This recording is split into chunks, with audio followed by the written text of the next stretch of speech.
आज के इस वीडियो में आपको हम कक्षा 9वीं विषय गणित का जो है एक्सरसाइज 1.4 कराने वाले हैं। जैसा कि हमने एक्सरसाइज 1.1 से ही करा रहे हैं। अगर आपको जो है सभी वीडियो देखना है तो आप डिस्क्रिप्शन में जाइए, वहां पर लिंक मिलेगा जहां से आप सभी वीडियो को लाइन से देख सकते हैं। तो आज की इस वीडियो में हम बात करने वाले हैं प्रश्नावली 1.4 की।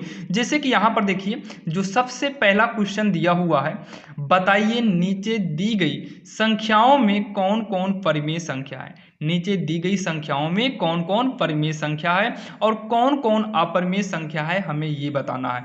यानी कि जो ये संख्या लिखा हुआ है, कौन परिमेय होगा और कौन अपरिमेय होगा, हमें बताना है। ध्यान दीजिए, कोई भी संख्या अगर रूट में है तो वो आपका अपरिमेय होता है। रूट में रहेगा तो क्या रहेगा, अपरिमेय। जैसे ये संख्या रूट में 5 है तो ये हो जाएगा अपरिमेय।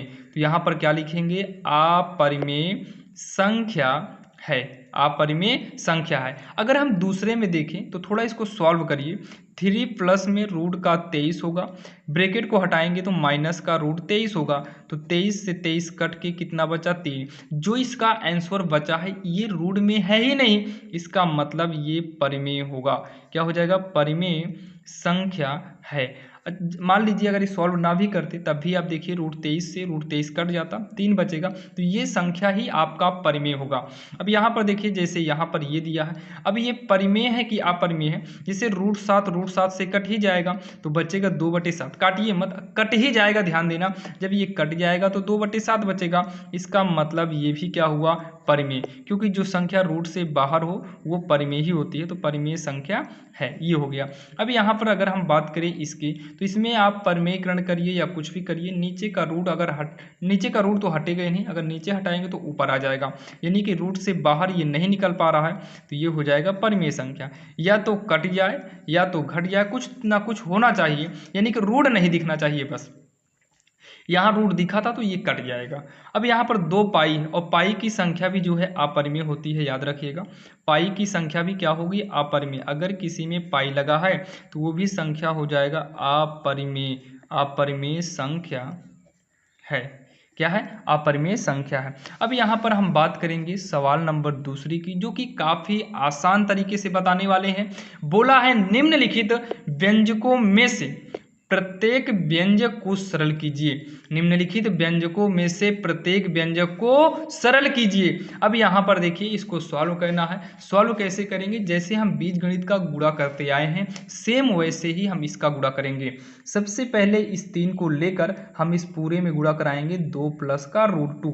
फिर उसके बाद अगला है प्लस का रूट 3 है, तो इस प्लस का रूट 3 से इस पूरे में गुणा कराएंगे, 2 प्लस का रूट 2। चलिए गुणा करते हैं। 3 का गुणा 2 में कराएंगे, 3 दूनी 6 होगा, फिर प्लस लगेगा।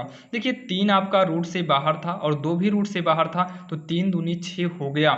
लेकिन यहाँ पर देखिए, जब इस 3 का गुणा इसमें करेंगे तो ये रूट के बाहर है और ये ये देखो रूट के अंदर है। जब रूट के बाहर और अंदर का गुणा करेंगे तो आगे का 3, यहाँ का रूट 2 वैसे उतार लेंगे, ठीक है ना, जब रूट की संख्या आएगी तब। अब यहाँ प्लस रूट 3 का 2 में करेंगे तो ये रूट से बाहर है, ये रूट के अंदर है, तो पहले हम बाहर वाले को लिखेंगे फिर अंदर वाले को लिख देंगे, फिर लगाएंगे प्लस। अब देखिए रूट की 3 का गुणा रूट 2 में कराएंगे, ये भी रूट के अंदर है, ये भी रूट के अंदर है। जब दोनों रूट के अंदर है तो रूट के अंदर ही गुणा हो जाएगा, तो 3 दूनी 6 होगा रूट के अंदर ही, क्योंकि दोनों का रूट सेम था इसलिए हमने रूट रूट का गुणा करा के रूट के अंदर कर दिए। इतना तो आपके समझ में आ गया होगा।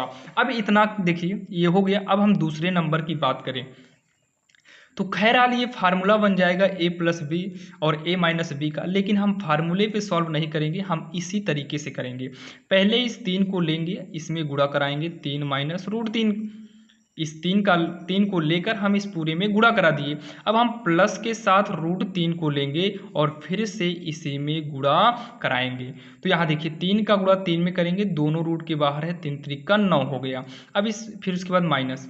अब इस 3 का गुणा इस रूट वाले में कराएंगे तो ये रूट से बाहर है लिख लो, और ये रूट के अंदर है लिख लो, प्लस रूट 3 का गुणा 3 में कराएंगे तो ये वाला बाहर है तो बाहर लिखो, और ये रूट के अंदर है, रूट के अंदर करेंगे, प्लस माइनस का गुणा कराएंगे माइनस आएगा, रूट 3 का गुणा रूट 3 में कराओ, ये रूट में है ये रूट में है। जब दोनों अंक रूट में हो और सेम एक ही अंक हो, 3 3 दोनों मैच कर रहा हो, तो ऐसे कंडीशन में जब भी गुणा होता है इसमें से एक अंक को बाहर निकाल लेते हैं, एक अंक को बाहर निकालेंगे। ये दोनों मैच कर रहा है तो काट दो, बचा है 9, और यहाँ पर क्या बचा है माइनस का 3।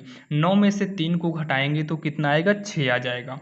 9 में से 3 को घटाएंगे तो कितना आएगा, 6 आएगा। इतना तो आपके समझ में आया होगा। अब हम इसको सॉल्व कर लेते हैं, फिर इसको करेंगे। यहाँ पर भी आपका वही जो है करिए, रूट 5 का जो है गुणा इस पूरे में कर दो, रूट 5 प्लस में रूट 2। यहाँ पर एक बार घटाने और एक बार जोड़ने वाला फार्मूला यूज कर सकते हैं, लेकिन यही वाला रूट करिए ताकि कोई दिक्कत ना हो। तो रूट 5 को लिए और इन दोनों में पारी पारी ये देखो गुणा करा दिए, फिर माइनस का रूट 2 लेंगे, इस पूरे में फिर से गुणा करा देंगे।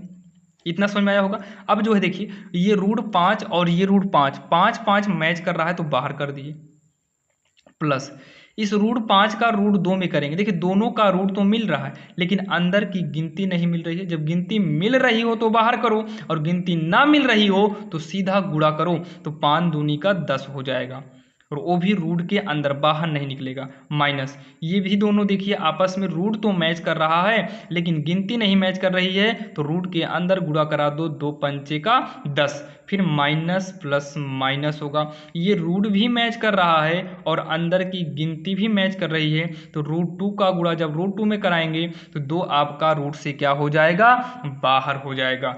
रूट का 10 रूट के 10 से कट गया, 5 माइनस का 2 बचा है, घटाने पर कितना आएगा, 3 आएगा, जो कि यही इसका आंसर हो जाएगा। अब बात करें हम सवाल नंबर तीसरी की, यानी कि दूसरी नंबर की तीसरी वाली की, तो ये बनेगा आपका a प्लस बी का होल स्क्वायर का फार्मूले पर आधारित। तो हो जाएगा a स्क्वायर प्लस में b स्क्वायर प्लस में 2ab होगा। तो फार्मूले के हिसाब से पहली यानी कि रूट 5 का स्क्वायर धन में दूसरी यानी कि रूट 2 का स्क्वायर धन में 2 गुणे पहली गुणे दूसरी, पहली है रूट 5 और दूसरी है रूट का 2। अब इसको सॉल्व करेंगे, रूट 5 का स्क्वायर करेंगे। अगर कोई भी संख्या रूट में हो और उसका स्क्वायर करेंगे तो वो संख्या रूट से बाहर निकल आएगी। कोई भी संख्या जैसे रूट 2 है, इसका स्क्वायर करेंगे तो ये भी रूट से बाहर आएगा। अब इन तीनों का गुणा करेंगे तो ये रूट से बाहर है, वैसे उतार लो, ये दोनों रूट के अंदर है तो 5 दूनी का 10 हो जाएगा, वो भी रूट के अंदर होगा। अब देखिए ये और ये जुड़ जाएगा, 5 2 7 हो जाएगा, प्लस में 2 रूट का 10 होगा।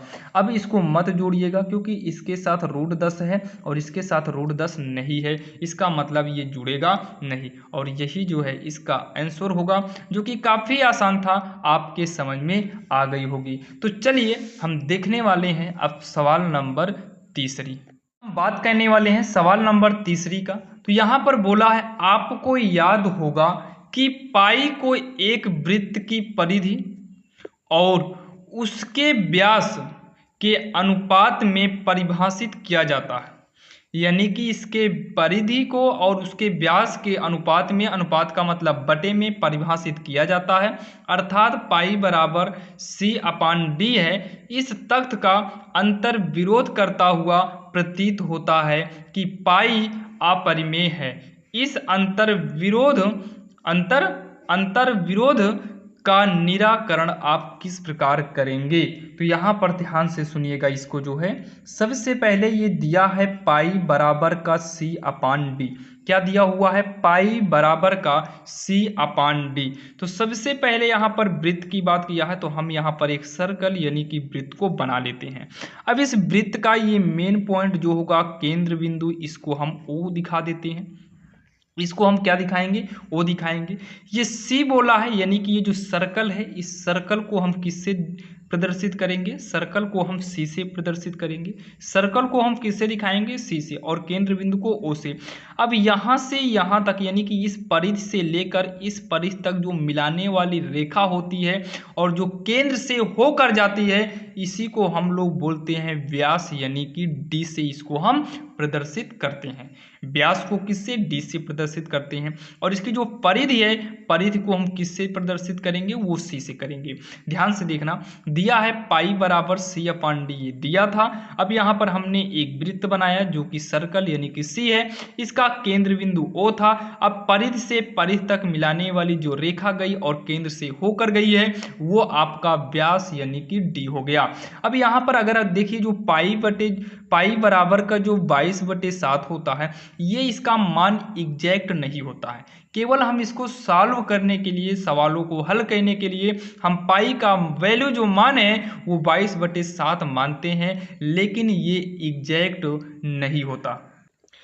अब यहाँ पर देखिए, इसमें बोला क्या है? ये बोला है अर्थात पाई बराबर c/d। इस तथ्य का अंतर जो है विरोध करता हुआ प्रतीत होता है कि पाई अपरिमेय है।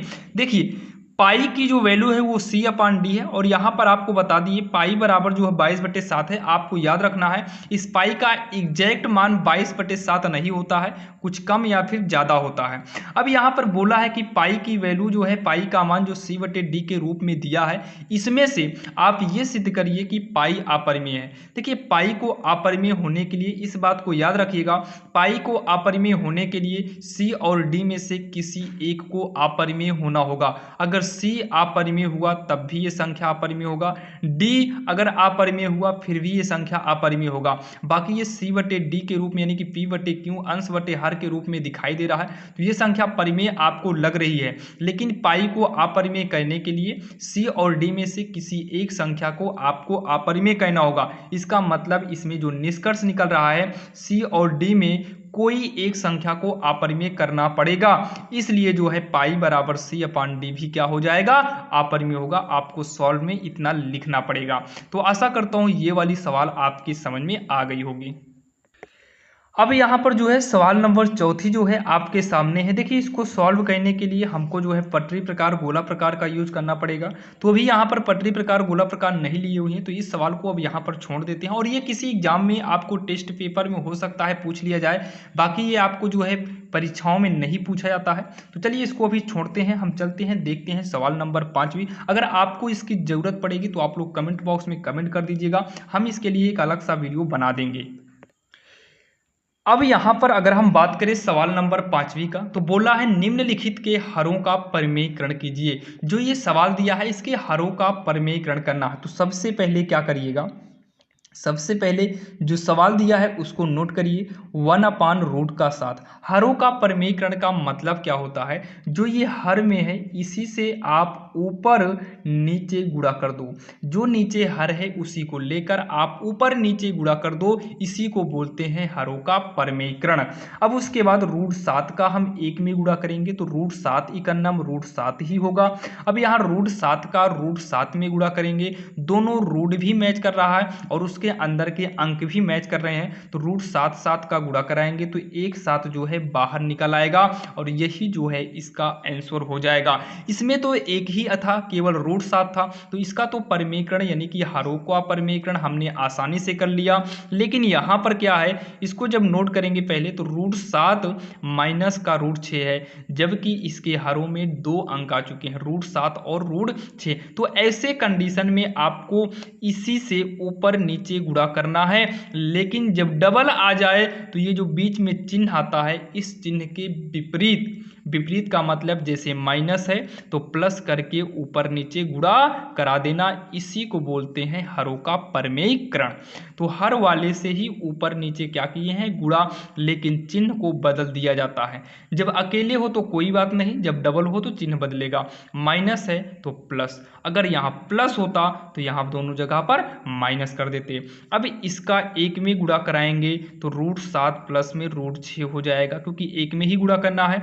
अब इसका जब गुणा कराएंगे तो √7 माइनस √6 का गुणा हो जाएगा, √7 प्लस में √6 हो जाएगा। अब इतना करने के बाद जो है यहाँ पर एक फार्मूला यूज हो जाएगा।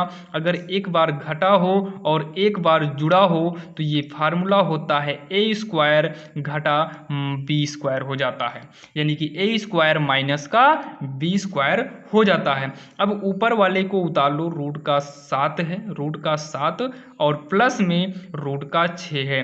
तो ये जो है फार्मूला बन जाएगा ए स्क्वायर घटा बी स्क्वायर।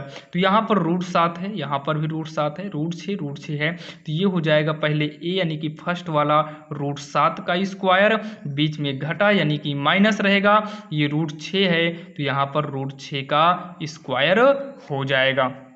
आगे सॉल्व करेंगे तो रूट का 7 प्लस में रूट का 6 अपान रूट 7 का स्क्वायर करेंगे तो 7 बाहर होगा, माइनस रूट का 6 का स्क्वायर करेंगे तो 6 बाहर हो जाएगा। तो ये होगा रूट का 7 प्लस में रूट 6, ये 7 में 6 घटेगा 1, ये रूट में है ये नहीं जुड़ेगा क्योंकि रूट की संख्या तभी जुड़ती है जब दोनों सेम हों। तो यहाँ पर हो जाएगा देखिए रूट का 7 प्लस में रूट का 6, इसको एक ब्रैकेट में करना चाहो तो कर दीजिए और ये ऊपर भी कर दो, पूरा ब्रैकेट में कर दो इसको। अब यहाँ पर जो ये आया यही इसका जो है आंसर हो जाएगा। तो ये आपकी समझ में आ गया होगा क्योंकि परमेयकरण है। तो चलिए एक दो सवाल और बची है उसको भी हम देख लेते हैं। अब यहाँ पर देखिए जो तीसरी नंबर सवाल है ये हमारी 5वीं की तीसरी है, जो कि इसके पहले आपने देखा था जस्ट सेम उसी प्रकार से है। तो सबसे पहले इसको हम क्या करेंगे, एक बार जो है नोट करते हैं, रूट का 5 प्लस में रूट का 2। अब यहाँ हर का परमेयकरण करेंगे तो इसी हर को हम ऊपर नीचे लिखेंगे, लेकिन चिन्ह थोड़ा सा बदलेगा, यहाँ प्लस है तो यहाँ पर माइनस हो जाएगा। क्या हो जाएगा, माइनस हो जाएगा। अब हम इसका गुणा 1 में करेंगे तो यही आने वाला है रूट 5 माइनस का रूट 2 ही आएगा। इसको ब्रैकेट करना चाहो तो कर लो।